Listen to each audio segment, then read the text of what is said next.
Welcome to Shotgun Story, the podcast that has conversations with indie creators about music, meaning, and the point of it all, so that you may be inspired by the journeys of other artists who are doing it for themselves, and maybe gain a little more understanding as to why it matters quite so much that you keep creating. Thandeka Mfinyongo is a musician. She's a preserver of African indigenous instruments, at least the ones that she plays, and she's interested in archiving traditional instruments.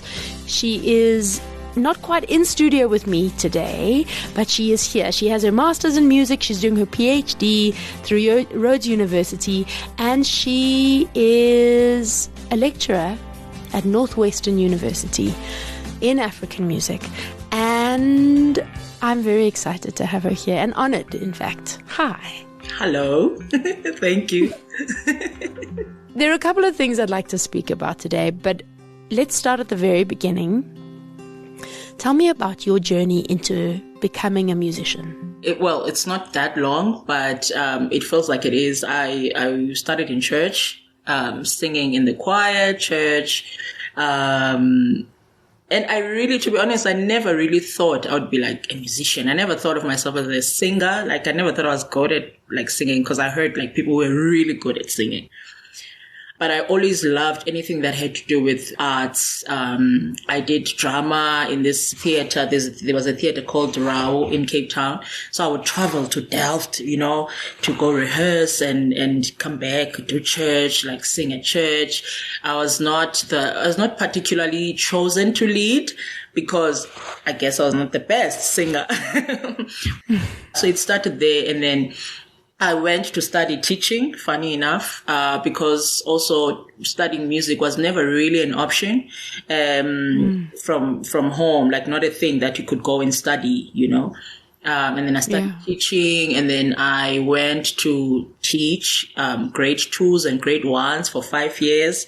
And then I remember, the last, year that I taught, I taught, grade R. And then the following year, my mom woke me up and like, girl, aren't you going to school? Aren't you supposed to? And I was like, nope, I quit. I didn't tell her that I had quit. I was just done. I was tired. I was like, it needs to be something else. That's not this. Yeah. And then I joined these community music classes, and I started playing the guitar there, and my teacher passed away and my playing passed away. I stopped playing the guitar. And then in 2013, I was like, I'm just going to go and try at UCT. Applied for music, and then I applied for drama, because those were the two things that I wanted to do. I was already 27 then in 2013. If they had accepted me, I was like, oh, I'm going to be studying with like the 18-year-olds, but okay, I don't look it, so let's go. So and then I got accepted to African music at UCT before I got a call for auditioning drama, and I was like, okay, perfect, bye. I won't be coming. So I started my journey in 2014 at 28 doing African music. And even then, it was I was interested in doing voice. I was like, oh, okay, maybe I'll try this African music, and then when I'm inside, then I'll see if I can get into jazz. Mind you, I don't really have background in music, because I didn't do much there. But I was like, yeah. And then I don't know, that something in me, honestly, I can't explain it up to this day. It was like, what? And then you hear like, oh, these instruments are dying, and you're like, wait a minute, how are these instruments dying when we're here? And then my interest just, I don't know, out of nowhere, I was like, I love this thing. And I fell in love with it, the instruments. I don't know. It was something that was meant to happen. And I feel like it chose me. Sometimes I always say that I think African music chose me. I didn't really choose it. And I'm glad it did, because I've been loving the journey. It's been very difficult, but I've been loving learning and just getting to know myself through music. That story definitely gave me goosebumps. I feel a bit teary. Sorry. It's so exciting. You play the uhadi and the umrube. Yes. Is that how you say it? Umrube. Uhadi, umrube. Umrube. Yes. So let's talk a little bit about the history of those two instruments and what they actually are. So uhadi, there's just a lot of stories. Uhadi is a one-stringed instrument, and it has a calabash. So you strike it to play it. And it was played by married women, which excites me when I hear like African instruments like for women. Because when you look at it, with African instruments, it's always men, and then women are singers, you know. The flowers that sing the high notes and all, but this one was for women, you know. So this one was for women. But yeah, so it was played by married women, and like I said, stories around it, because some people say when they wanted to turn the child on a pregnant woman, they would play uhadi to, I don't know if that's true, but it's all these different stories about the instrument, but that's what the instrument is about. And then umkhube is also stories there. It was played by young people, you know, boys, girls, everyone, like young people. And some people say they would play it when they walk like long distances, because, you know, in the villages, people would be sent to like a faraway village, and someone to keep themselves company would play that. Madosini has a different story. She says she used to play it if she hears that her boyfriend is dating someone else in another village. So as girls from her village, her friends, they would go together. They call it what? Uluslano, the thing they would do. It was Friday, so they would go, you know, playing this instrument to face the girl and all that. So that's another story. I love that. A lot of interesting stories around it, and it's so beautiful. I love that it's like these instruments are so mysterious and can really be whatever that you want them to be in any moment you want them to be. So yeah, it's those different stories about these two instruments. Mkhope is also like, it's smaller, it's a mouth bow. Instead of using the calabash as the resonator for overtones and stuff, you use your mouth, and then you bow it when you play. You can strike it. Other people strike it as well, and they call that process of striking it uqangisa. So umqangi, it becomes umqangi instead of umkhube, because mkh is a khu, the sound, the bowing sound, but the striking is, yeah. So umqangi, played as umqangi. Wonderful. And when you use your mouth on it, do you blow, or do you hum, or do you sing? How does it work? It's everything. I'm going to reference Madosini a lot because I spent a lot of time with her, and I'm so grateful. When I was learning from her, she says it's not, because there's whistling. There's also a throat action that happens. I have a video here of her, like, she literally put it on the throat, and then she started to play. And because she was explaining to me that it's not just the mouth, but it's also the throat, how you open and close your throat. So it's a lot of things that are happening as you play uhadi. But I'm not there yet. I do the basic one that we all do, which is try to whistle and to blow in or blow out, and try to open the throat so that you get fuller overtones. It's so beautiful. It's either you're getting the whistling out, or you get these full overtones, like this melody that comes out when you use your throat, opening your throat while you play it. Yeah, I don't know if I'm making sense. Amazing. God. No, you're making complete sense. It's wonderful and exciting. And you've mentioned Madosini a couple of times. Now, for anyone who doesn't know, tell us a little bit about who Madosini is. I hope I don't get emotional. She was the library of the Xhosa indigenous instruments. They called her the national treasure, but she was really someone who really put a spotlight into the music, into the instruments. I don't know what country she didn't play in, but she really shined the spotlight on the uhadi, umkhope, and istolotolo, and ukunqokola. She's one of the people, in fact, because she's not the only one. And she lived in Langa, Cape Town, and she was from a Libode in Umtata. She was everything. She was a grandmother. She was a teacher. She was a mother musician, you know, and I'm so honored every time I think about how, man, I got to spend time with this human. Like, any second, you know, she would call, I would call her. And I think her calling was the most exciting one. I remember when I gave her my number, she said, Thandeka, write your number on my phone. She had this small phone. I wrote my number, and then she's like, show me your name. She couldn't read. And I showed her my name, and I didn't understand what was happening. And then I don't know how many, maybe weeks or whatever, she calls me. I'm like, hi, Madosini. Hi, how are you? I'm like, who are you with? Who showed you my number? She's like, but you showed me your number. You showed me your name. What do you mean? And for me, that was like, are you real? Are you even a human? What do you mean? Yeah. She's like, yeah, you showed me your name and I called. Like, I'm sitting alone and I'm just thinking about you. I thought I'd call and check in. I haven't seen you. Where are you? And all that.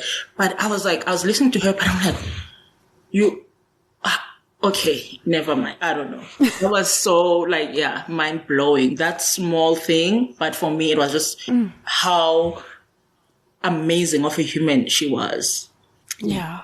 I watched a little YouTube performance that you and Madosini and Msaki did. And I felt that I was privy to something really meaningful. Yeah. Yeah. It's those moments you think about them later because I was really excited and happy and honored to have sat with her in that way. We're literally sitting on her feet. She was sitting on this chair and we're literally like on her feet, like just, getting the wisdom and just hearing her stories. And then you think about it after, you're like, that was it felt like it was like a spiritual moment. I don't know. It's like, what were we doing? What was, you know what I mean? I feel even more blessed to have sat with her like that and more, music always brings the magic, right? It creates these moments that feel like they're out of time, out of normal reality, which in fact brings me right into the next topic, which is Make Music Day. Because we're trying to encourage everybody to make music, whether they are musicians or whether they are not musicians. We want people to be making music. Tell me a little bit about Make Music Day. Very exciting. I will be doing a performance. We have a time slot.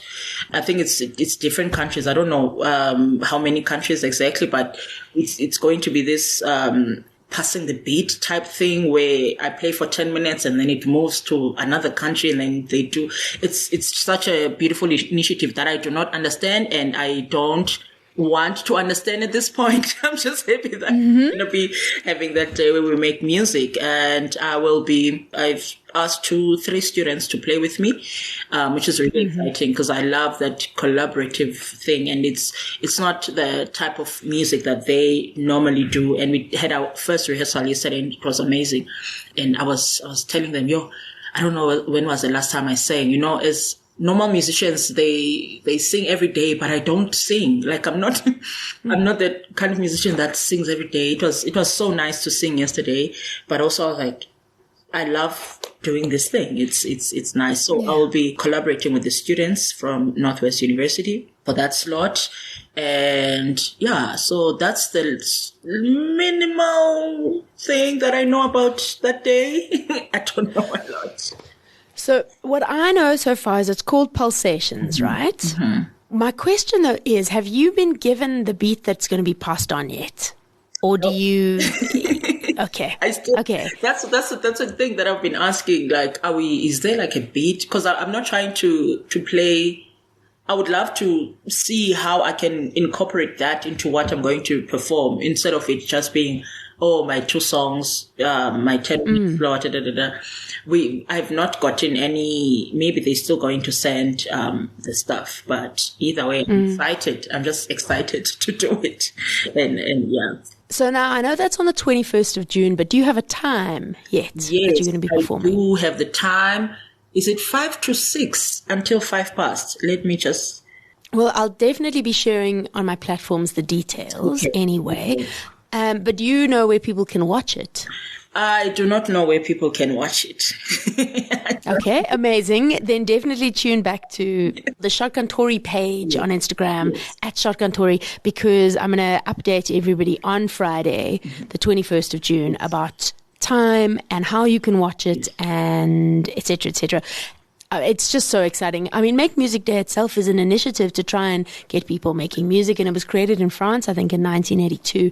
And if anyone's interested, refer back to last week's episode with Yanalise Morelli, where she talks about Make Music Day itself.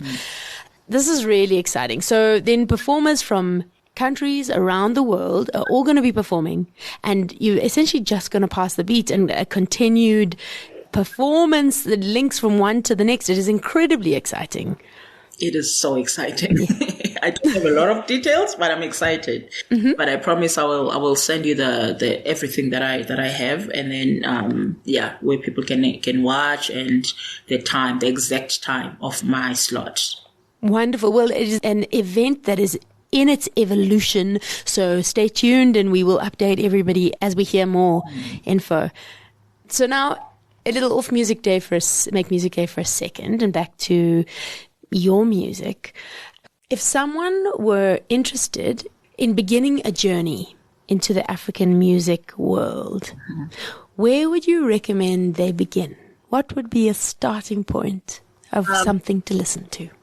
Find what type of African music you are interested in.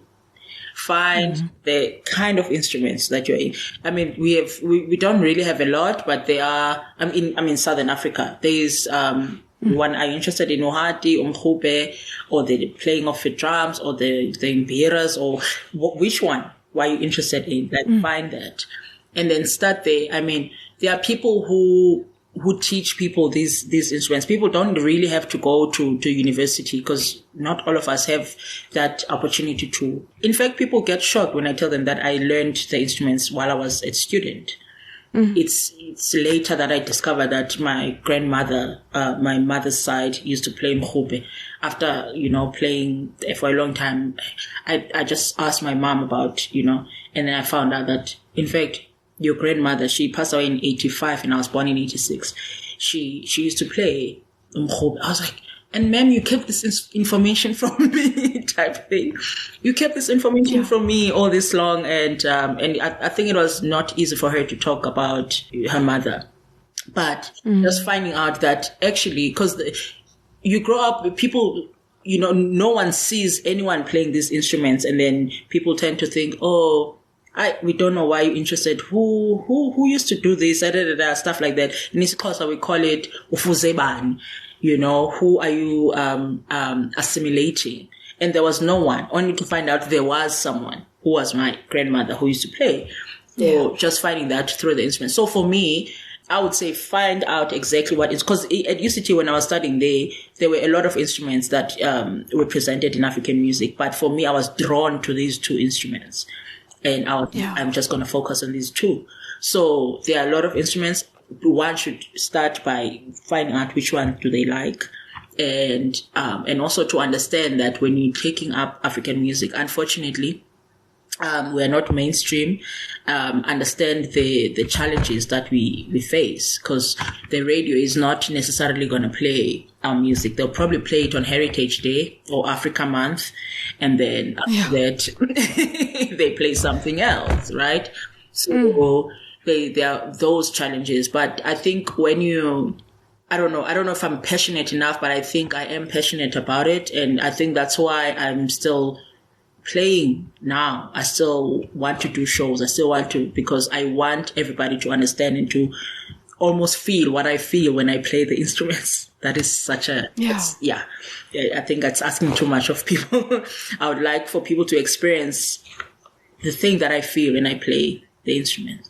So, be very passionate and understand what the instruments mean also. Because there's always something. I'm not saying that they are gods or anything, but there's something about connecting with an instrument. Like for me, because it's such a personal thing, and also finding out about my grandmother and all these things. It's personal. Even my PhD as well. It's also hearing stories from people talking about the instruments, and then actually, it's such a memory evoking object. This thing. It's not just an instrument. It's not just culture. It's not that a language. It's not just a language, but it's also a memory evoking thing. Because if I'm hearing Ohadi, I'm going to find someone who's going to be like, I know that instrument. My great grandmother did it. There's always a story when I'm carrying the instrument or after a performance. So I'm talking too much and I'm saying too much. No, you're not. It's wonderful because it does lend itself to the opening of dialogue about something that means something. Yeah. Why is it so important that we preserve these instruments and we archive their history? It's so important. I mean, to have, to hear, 50 years from now, that Thandeka Mfinyongo played this instrument in a time, in an era where there was a lot of music happening, in an era where there was just a lot happening, and then there was this person who used to play this, and then why did they want to play that? And seeing the instruments again, right? Because for me, I really, when I look at Ohadi, it is not just an instrument, but it's also the language that we sing in, the language. For me, keeping or preserving the instruments, it also means preserving the language, preserving the culture. Because there's a lot happening, man, in the world, you know? And these instruments for me are almost like a grounding. I sort of find myself when I look at the instruments, because it's like a specific instrument. Like if for example, like we take the kora, right? The kora, we know the first thing that comes to mind is the jellies or the griots, right? And Mali, West Africa, everything. Like when you look at it, even the sound of it, it reminds you of something, right? So imagine having that thing that is sort of a driving force into whatever that is happening. It's like it's coming. The world is doing whatever that is it's doing. Like it's messy, and then there's this instrument or this thing that is just there to ground you, to pull you back and be like, okay, you know, what else can we do? I don't know if I'm making sense, but I feel like the instruments become so important, especially when it comes to like preserving culture, storytelling, and just knowing who you are, because that's what they've done for me. Knowing, and I can locate myself. I can be like, oh no, my grandmother used to play this, you know, confidently, because my mother told me. And when people ask like, why do you choose? Because it's still like a question where people are like, out of everything you could have done, why these traditional instruments? I'm like, I'm following my grandmother's footsteps, and I would like that to be a thing, like in the next, 50 years or 20 years when I'm a grandmother, to hopefully to have that grounding thing. And as you said, it chose you. It feels like it chose me. It really, really, really does. And now for anyone who wants to follow your journey and see what you're doing, what social media handle do you use? I've not been active. I use Thandeka Mfinyongo on Instagram, Thandeka Mfinyongo on Facebook, Thandeka Mfinyongo on YouTube, Thandeka Mfinyongo. Oh, we actually have 2 singles I recorded 2 songs with my friends while I was in the UK. And we released those. When did we release this? Late last year, I think, yes. Wonderful. On iTunes, we messed around in the studio, and then we came up with nice 2 tunes. So, we have that. We are called Abahambi. So, you can find us there. I don't have anything released that's mine. I'm hoping to next year at the latest. I need to put out an album. It's such a scary thing to do that, especially with the recording the instruments. Like you want everything to, like the authenticity of the music or of the instruments, the sound of the instruments to be captured really well, you know. It's very important, and I've been saying an album, I think since 2019, I'm going to release something, but I really want to do it. I feel like the songs that I have before, I feel like I don't want to listen to them anymore, to just release them and then start on new journey. So now 21 June, Pulsations, people can see you perform. We're going to put all the details in the links to these show notes so people can follow and see what's going on. That's really exciting. Thank you for coming and chatting about it. And I can't wait to tune in and see you play. I can't wait either. If you are an independent artist whose passion for what you do can inspire or fuel others, get in touch. I'd love to chat. You can find me on shotguntory.com. You've been listening to another production from Solid Gold Podcasts.